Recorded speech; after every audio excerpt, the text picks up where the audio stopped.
Army presents The Big Picture, an official report produced for the armed forces and the American people.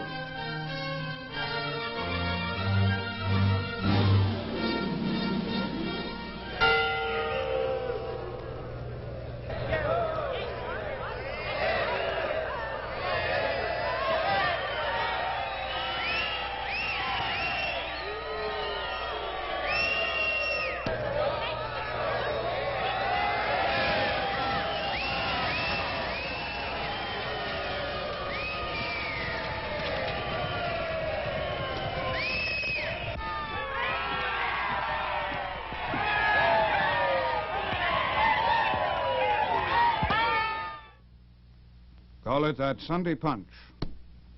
The knockout wallop every fighter tries to develop. With it, he hopes to clinch victory.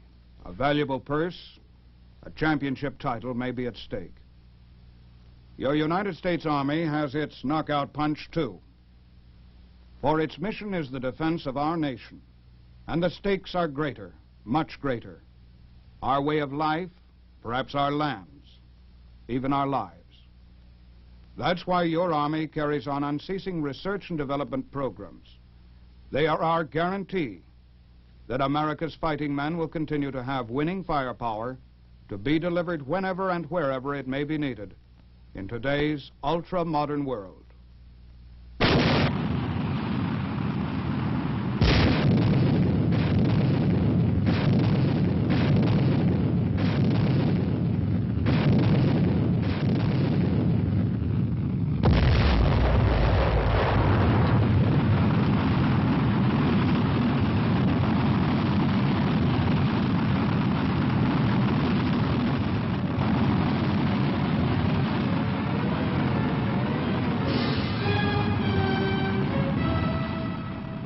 Sunday punch, the United States Army's modern firepower. A far cry from the boxer's punch, and yet there is a link between the two. It is a link that stretches back across the centuries. Back to that cave dweller who discovered that the power of the clenched fist, his first weapon, could be transmitted through rock and club, made more punishing through pointed tip and cutting edge.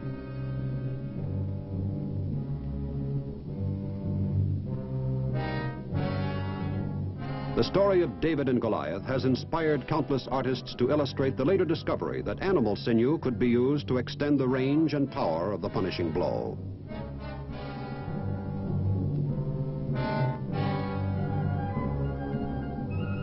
The sling was to be a big step toward firepower.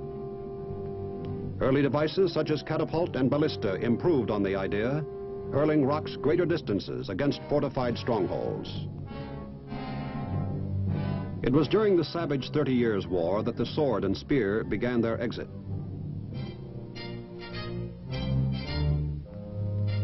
New weapons were taking stage. First had come the crossbow, which in turn was outmoded when Europe's map and history were reshaped by the formidable English longbow.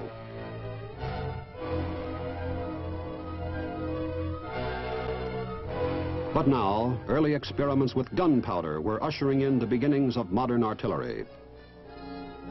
Once tamed, it would be applied to small arms. This, in turn, inspired new inventiveness.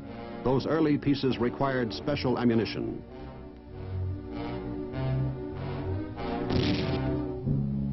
Soon, both small arms and cannon would hurl metal projectiles. By the time our own country emerged, artillery had come of age, capable of achieving range, accuracy, and destructive power. The clenched fist had come a long way.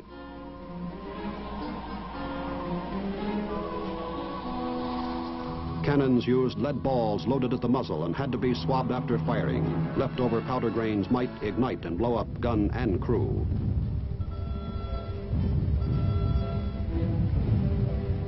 Napoleon Bonaparte would soon employ cannon against personnel as well as against fortified positions. Firepower would make him dictator of Europe. Our own Civil War brought full realization of artillery's versatile uses. Superior firepower helped write the end of that tragic chapter.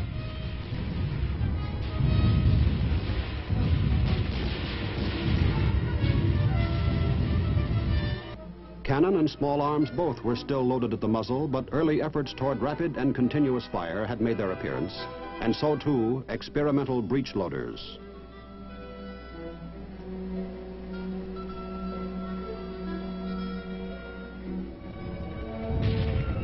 War with Spain brought national awareness of the Army's efforts to give its fighting men the ultimate in firepower. The muzzle loader had disappeared to join catapult and longbow. Modern breech-loading arms were now extending our own clenched fist.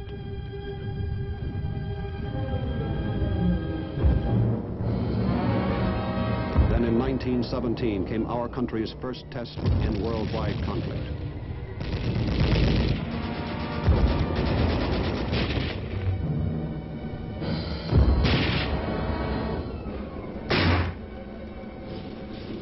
The older weapons, greatly improved, were there for our armies, among them new, heavier tools of war. But something unforeseen was happening. Although the truck replaced the horse, range and power were costing mobility.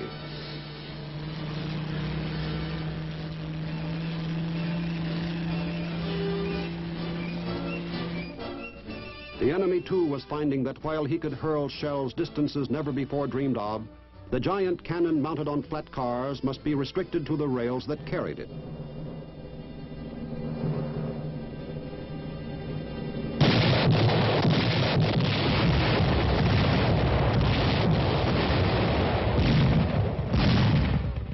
And while conventional artillery was accounting for 70% of battle casualties, two new sources of firepower entered the scene. The first of these came about through man's successful efforts to achieve flight. As early as 1909, the Army had bought its first plane. Soon, there was an Army Air Service under direction of the Chief Signal Officer. Reconnaissance and observation were the airplane's only roles, but soon it became apparent that it could act as a flying platform to carry firepower directly to the enemy. In short, it gave artillery new mobility, flexibility, and range.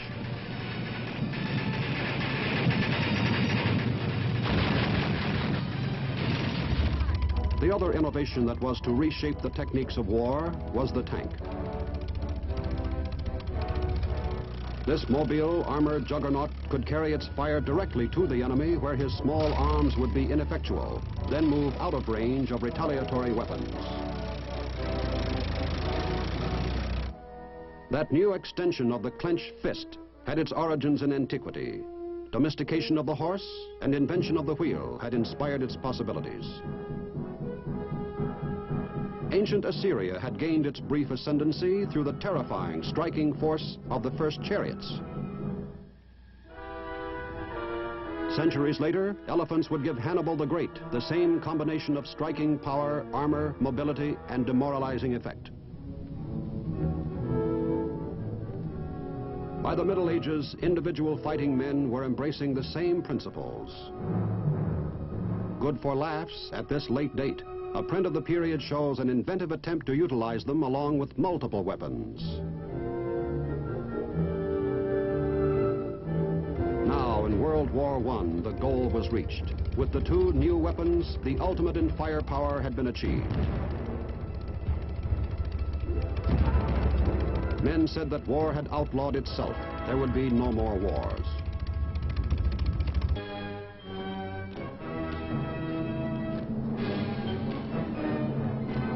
But war did come.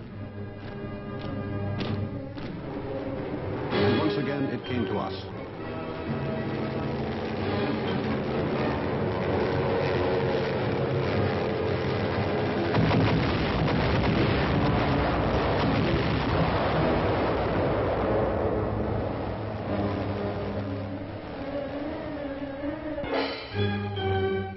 Army ordnance and a vast complex of industry were soon turning out the weapons to give the nation winning punch.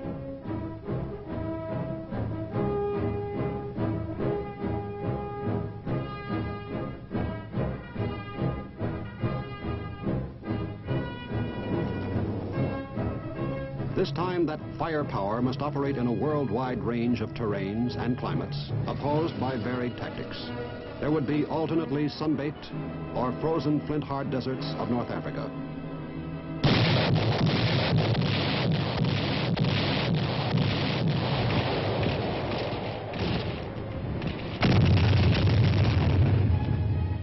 there would be steamy, jungle-matted battle areas in the east, testing both weapons and the men they served.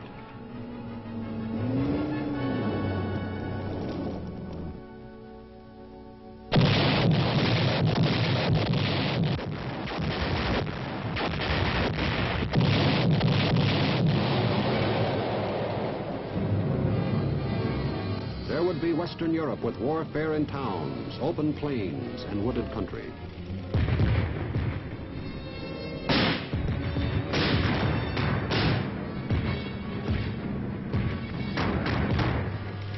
The tank was there, the weapon men had said would outlaw war.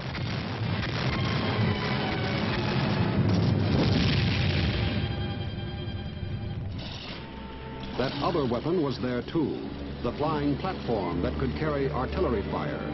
Its capabilities were well epitomized in the Army Air Corps' weapon, the Flying Fortress.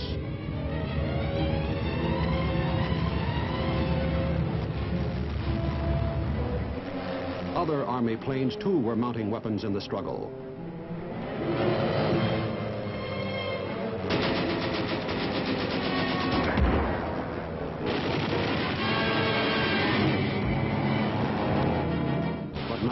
Two new extensions of the clenched fist were in the making, the first foreshadowed by the use of rockets.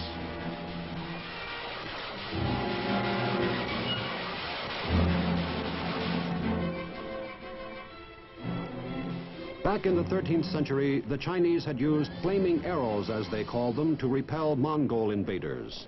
Undoubtedly, they discovered a relationship between the length and speed of flight and the heat generated by their primitive rockets. Highly incendiary, their use became restricted to inflammable targets. A brief popularity in the Western world dwindled as conventional artillery proved its superior capabilities for precision fire. Nevertheless, rocketry was never entirely discarded, and in our War of 1812, it was effectively employed by British troops. During a night attack on Fort McHenry, a young civilian was impressed by the rocket's red glare. Francis Scott Key would later incorporate the phrase in his poem, which became our national anthem. Within the British Army, rockets continued to be promoted by a small group of enthusiasts. Fuels that burned longer and generated more heat were developed. Accuracy and control of flight remained unsolved problems, but nevertheless the rocket, stepchild of artillery, lingered on.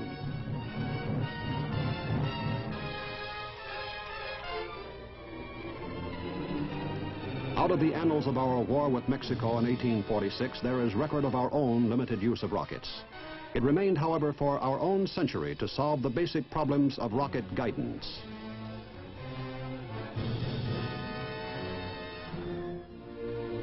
Credit for the breakthrough rests with an American, Dr. Robert H. Goddard.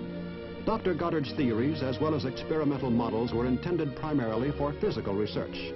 Nevertheless, he foresaw the military possibilities, and during World War I, had engaged in an Army project for their development.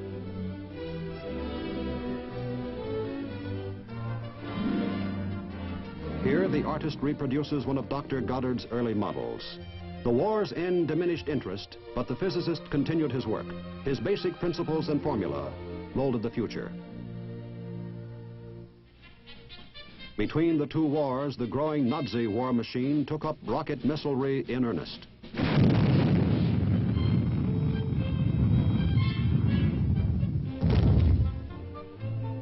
Despite early failures, the work went on.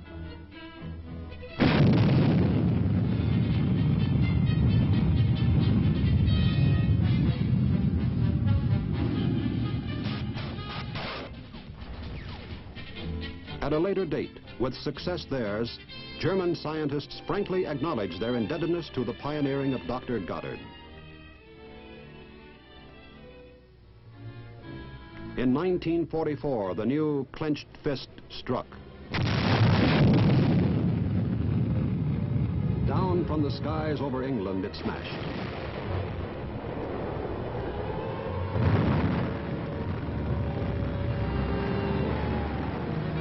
First, the crude doodlebug, the V-1. Then a perfected rocket with self-contained propellant and built-in guidance system. Bringing unprecedented death and destruction, the V-2 came perilously close to changing the outcome of the war.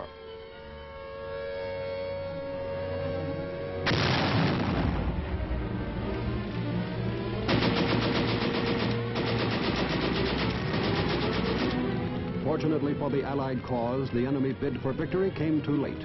With Allied penetration deep into Nazi territory, opposition crumbled. Rocket bases were overrun. The end was in sight.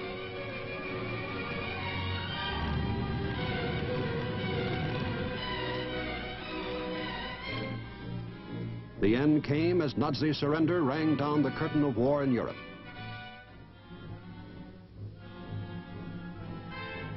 War in the Pacific would continue until our country unloosed its own Sunday punch.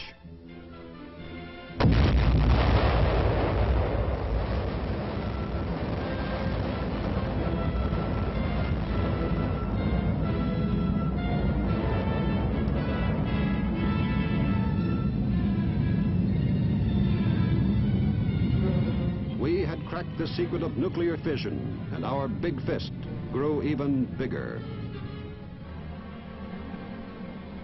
Within months, the Japanese surrender brought an end to hostilities in the East. The war was over. Looking back upon the two new weapons unleashed during the conflict, men now return to the ways of peace. We're again saying that the ultimate in artillery fire had been reached. Any future war was unthinkable.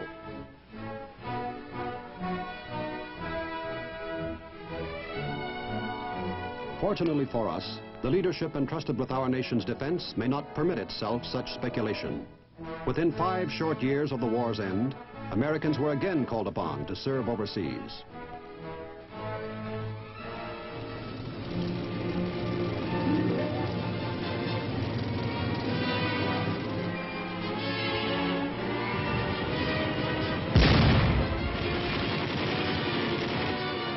The Korean action, savage, however limited, did not call for our newest sources of firepower, but Army vigilance and initiative supplied its men with the proven weapons brought to a point of effectiveness never before attained. There had evolved by now a new kind of fighting man. Technical skills had become professional musts. Courage and muscle alone were not enough.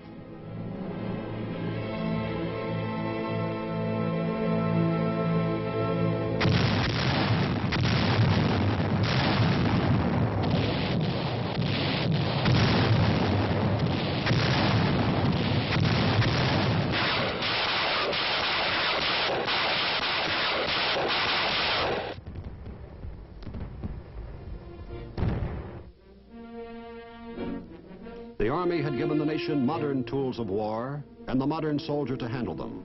The bigger, tougher fist was still ours.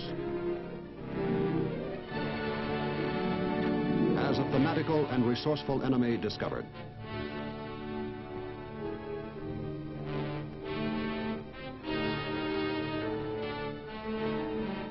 The Korean conflict had ended.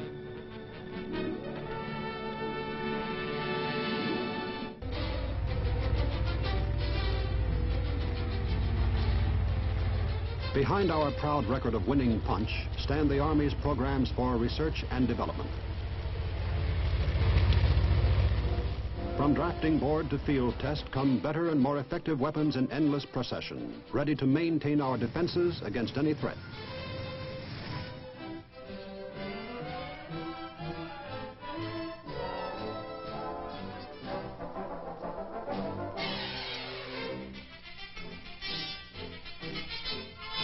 Even before the end of World War II, the Army, utilizing captured V-bombs, had initiated its rocket missile reprograms.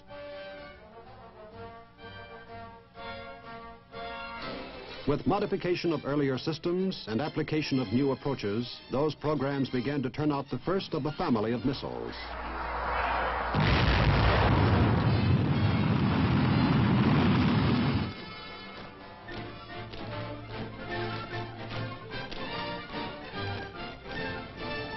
Elsewhere in the world, other nations had embarked upon their own plans for this new artillery, nations whose interests conflict with our own.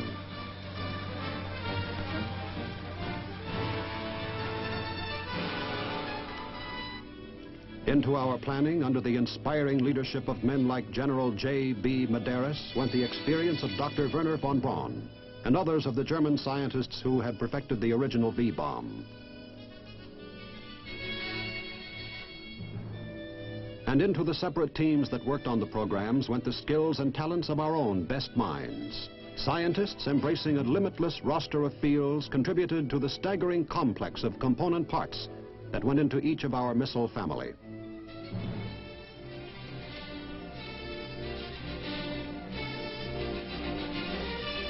Behind the men and women responsible for that research and planning, the Army marshaled an imposing segment of American industry to make its contribution.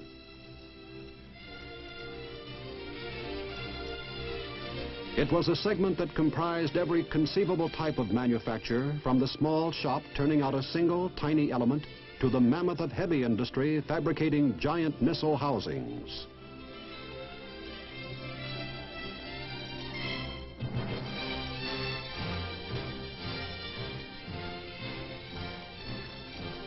Out of those efforts emerged the giant of our missile family, a mighty first-generation member. It was named for its Redstone Arsenal home site. The 70-foot monster travels at supersonic speed for a range of 200 miles and can carry an atomic warhead if required. With a built-in guidance system, Redstone can follow a preset course to strike its target.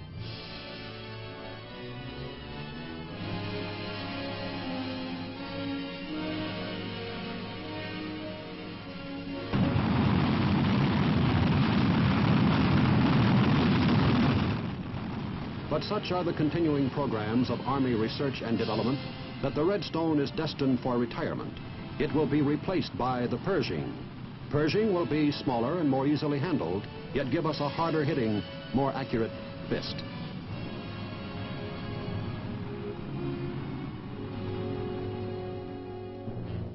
At the other end of the family in size was the Dart. This 5-foot midget was planned for use with infantry and designed for pinpoint accuracy, an accuracy it achieved without doubt.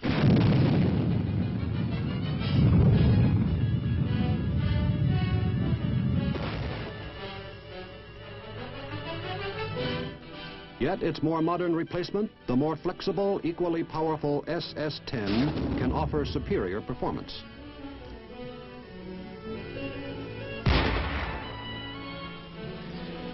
A pioneer among the light heavyweights of that first generation was the Corporal.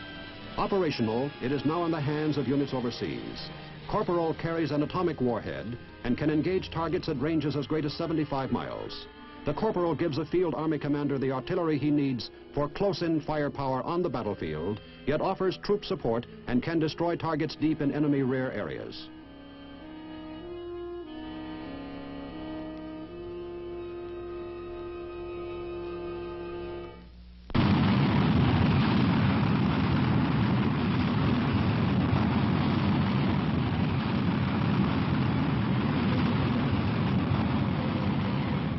Here, too, in keeping with Army programs, an old-timer must give over to a younger member of the family.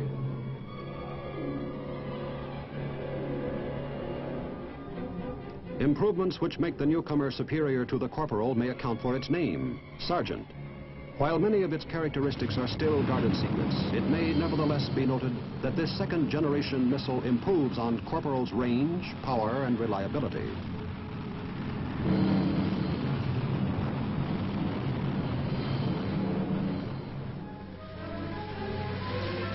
Versatility marks the performance of Honest John, another pioneer now bowing out of the service. Honest John travels on its own transporter launcher, making it highly mobile and enabling it to move from one point to another to avoid counterfire. Normal artillery crew training with standard fire control techniques simplify its operation.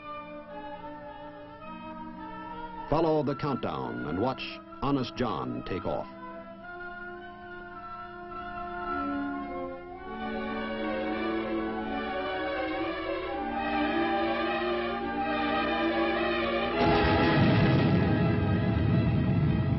This time, there's atomic violence in that fist.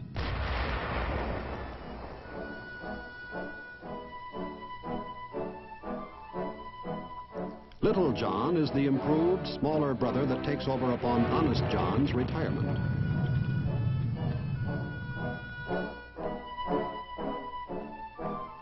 And La Crosse, yet another in the ever-growing family of our modern artillery.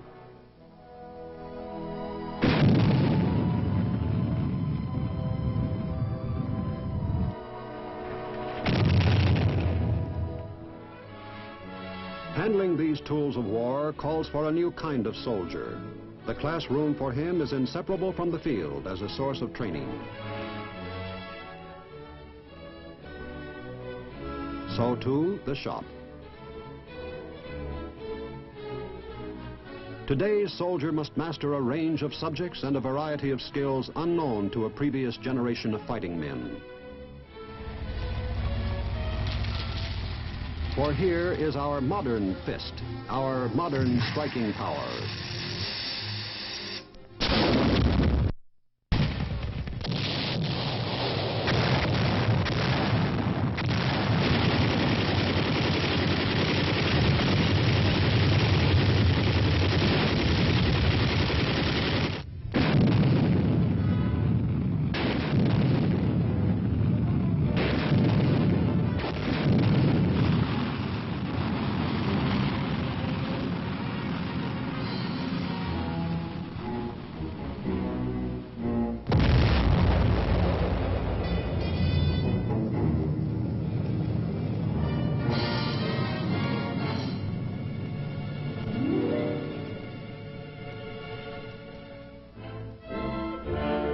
Here is the army that wields it. With today's artillery, we have extended the fist distances never before believed possible, given it a striking force that staggers the imagination, an accuracy heretofore inconceivable. And is this the ultimate? At each step along the way between cave dweller and present-day man, people believed the ultimate had been reached. For the United States Army, only one answer is possible. Its programs will continue to improve today's firepower and anticipate tomorrow's.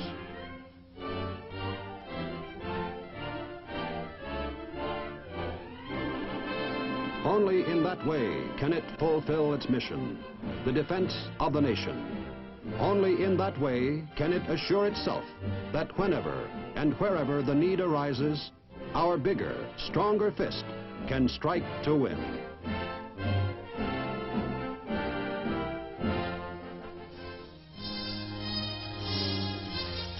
The Big Picture is an official report for the armed forces and the American people. Produced by the Army Pictorial Center. Presented by the Department of the Army in cooperation with this station.